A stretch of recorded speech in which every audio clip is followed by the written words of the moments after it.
Assalamualaikum warahmatullahi wabarakatuh. Jumpa lagi di channel Dedi Sapa Teman yang inspiratif, edukatif, informatif, dan motivatif serta tif-tif lainnya.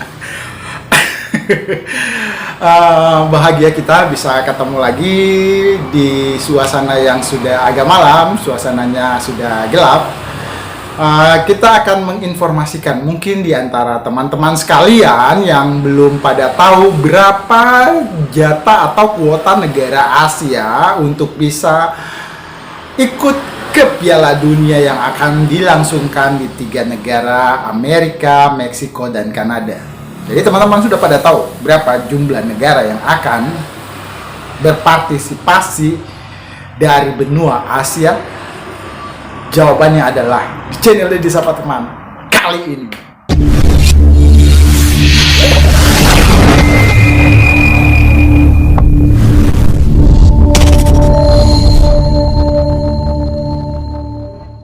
Piala Dunia sebelum-sebelumnya Asia itu diberi jatah 5 atau lebih sedikit 4,5 negara, dan pada perhelatan Piala Dunia 2026 kali ini untuk pertama kalinya juga akan dilangsungkan di 3 negara. Lalu jumlah pesertanya ditambah menjadi 48 negara. Jadi bangsa-bangsa dari benua Asia mendapat jatah 2 kali lipat. Yang sebelumnya adalah 4,5 negara atau dibulatkan menjadi 5 negara, sekarang menjadi 8,5 negara atau 9 negara. Gimana hitungannya itu? Begini ceritanya. Jadi, kalau kita melihat euforia penonton sepak bola yang terjadi beberapa pekan terakhir atau sebelumnya, yang kejadian ketika Indonesia bertanding di putaran ketiga fase grup C untuk zona Asia menghadapi Arab Saudi, berlangsung dengan skor imbang 1-1. Dan kemarin yang lebih euforianya lebih berkobar lagi ketika Indonesia menjadi tim tuan rumah menjamu tim tamu dari Australia, juga berhasil menahan imbang dengan skor kacamata 0-0. Kenapa? Bagaimana? Kenapa jadi orang-orang membicarakan bola di mana-mana? Ceritanya, Indonesia saat ini sudah memasuki putaran ketiga di babak fase untuk menuju Piala Dunia 2026. Indonesia adalah satu-satunya negara dari ASEAN atau negara Asia Tenggara yang berhasil lolos ke putaran ketiga. Sebelum-sebelumnya ada Vietnam atau Thailand yang juga pernah mencicipi putaran ketiga menuju Piala Dunia. Ketika itu tahun 2018 Vietnam, lalu 2022 Thailand. Tapi nasib belum berpihak pada negara-negara Asia Tenggara atau wakilnya yang diwakili oleh Vietnam dan Thailand. Waktu itu hanya menjadi juru kunci. Dan harapan besar kita adalah Indonesia bisa berbicara lebih jauh pada perhelatan Piala Dunia kali ini. Nah, sudah sampai di putaran ketiga sekarang.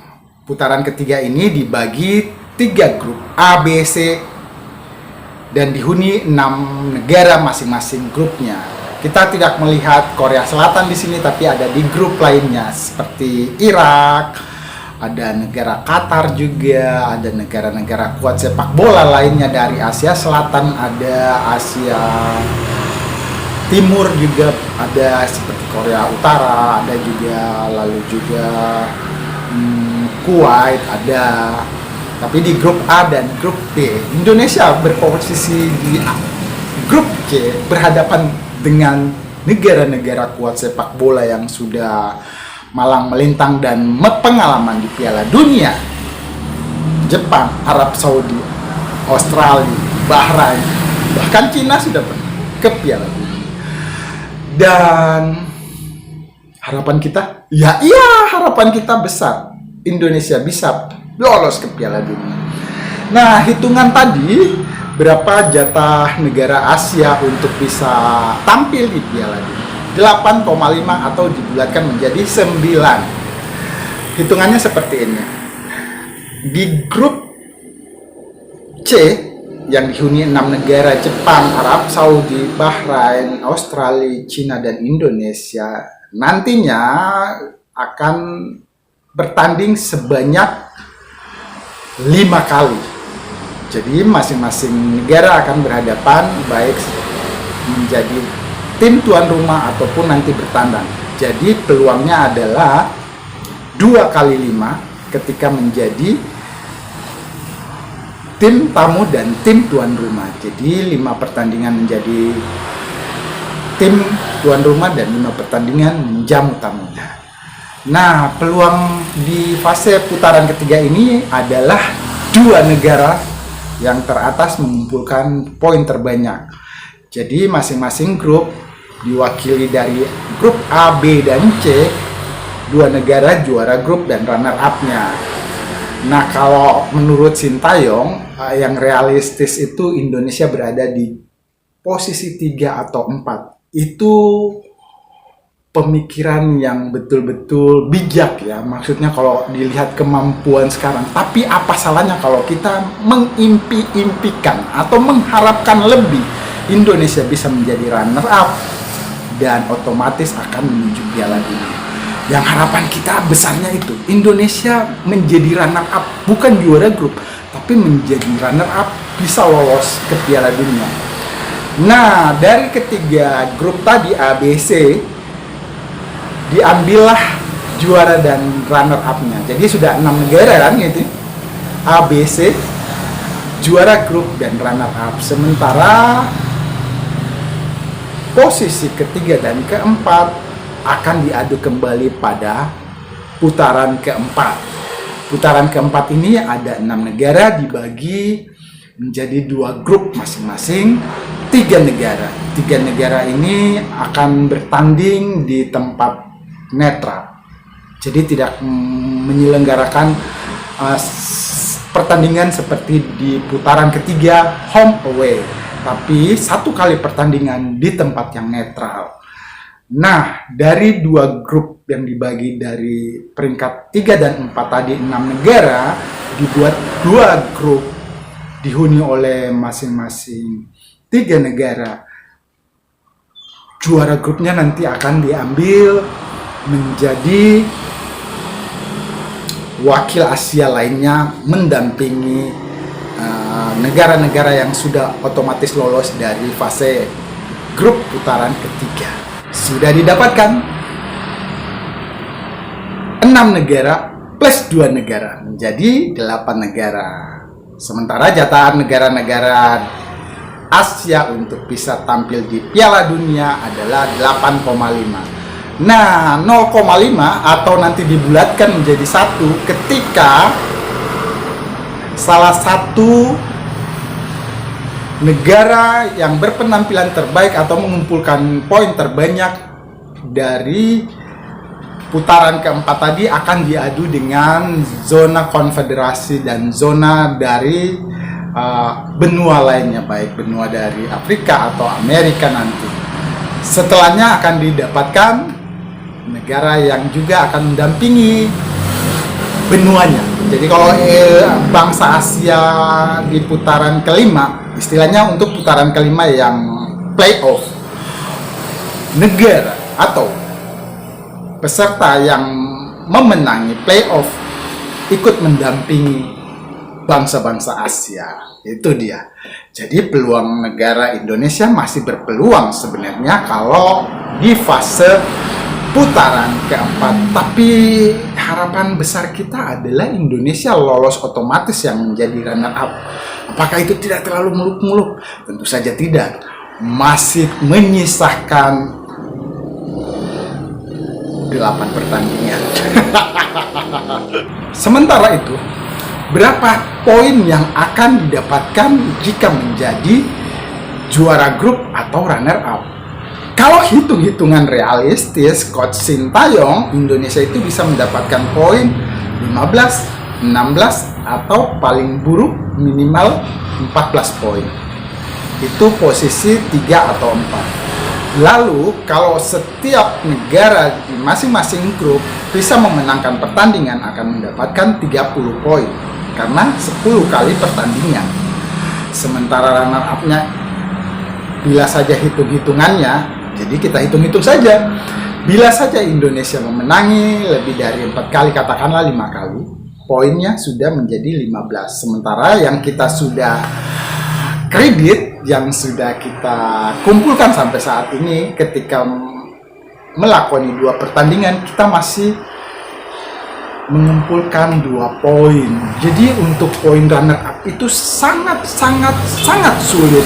Makanya saya menyarankan untuk teman-teman, ini bukan apa-apa ya, ketika kita melakukan sarapan pagi, makan siang atau malam, di akhir doa kita doakan timnas untuk bisa lolos ke Piala Dunia. Nah, doa orang yang banyak itu akan dikabulkan. Minimal Sang Pencipta mendengarkan doa-doa hambanya. Setiap sarapan, makan siang atau makan malam kita, di akhir doa sempatkan untuk menyisipkan doa untuk timnas Indonesia bisa lolos ke Piala Dunia 2026. Jadi kalau 270 juta lebih rakyat Indonesia mendoakan timnas, Indonesia pasti akan lolos. Perjalanan timnas kita masih begitu panjang, masih 4 kali pertandingan untuk kandang dan 4 kali pertandingan untuk tandang. Jadi masih panjang, masih membutuhkan energi yang lebih. Kalau sudah bertanding 2 kali dan hasilnya seri, sangat berat perjalanan timnas Indonesia. Untuk itu dukungan doa kita sangat diharapkan untuk timnas. Berikut ini kita akan melihat skema pembagian jatah ataupun ulasan negara-negara Asia yang akan melaju ke fase Piala Dunia 2026. Amerika Serikat, Kanada, dan Meksiko akan menjadi tuan rumah gelaran Piala Dunia 2026. Gelaran Piala Dunia ini akan membawa warna dan energi baru. Pasalnya, FIFA telah memutuskan untuk menambah kuota kepesertaannya. Di edisi-edisi Piala Dunia sebelumnya, tim peserta berjumlah 32 negara. Kini bertambah menjadi 48 negara peserta. Otomatis, hal itu juga membuat pembagian jatah tiket Piala Dunia di tiap konfederasi berubah. Berikut perubahan jatah tiket di tiap konfederasi. UEFA atau zona Eropa yang semula memiliki 13 jatah tiket bertambah menjadi 16 jatah tiket. AFC atau zona Asia yang semula mempunyai 4 atau 5 jatah tiket naik menjadi 8 jatah tiket. SAF atau zona Afrika yang sebelumnya berhak atas 5 jatah tiket, kini bertambah menjadi 9 jatah tiket. CONMEBOL atau zona Amerika Selatan yang tadinya memiliki 4 atau 5 jatah tiket, kini naik menjadi 6 jatah tiket. CONCACAF atau zona Amerika Utara, Tengah, dan Karibia yang semula mempunyai 3 atau 4 jatah tiket, kini berhak atas 6 jatah tiket. OFC atau zona Oseania yang semula tidak memiliki jatah tiket otomatis, kini berhak atas 1 tiket ke Piala Dunia 2026. Negara tuan rumah akan lolos otomatis dan jatahnya akan diambil dari jatah konfederasi negara yang bersangkutan.